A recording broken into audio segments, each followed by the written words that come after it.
the best thing you can do is try to get as much information as you can about what your new territory will look like, or is your territory changing at all? If it's the same territory, it's more about understanding, will you be farther or closer to that territory?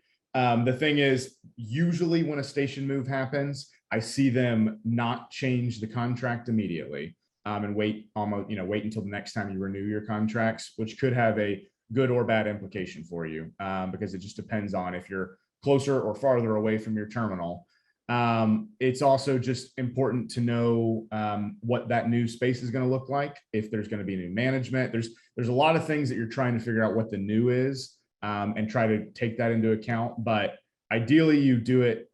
Honestly, it might even be better if the station move happens before. That's probably the ideal, so you don't have to deal with the transition. But you can't control that. Yeah.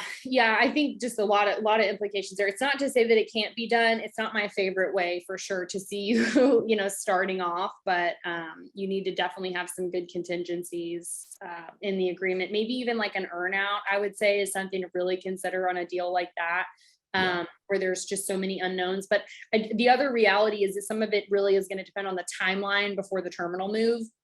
A lot of times those terminal timelines or those moves are notified like 2 years or a year, 18 months or something before the move.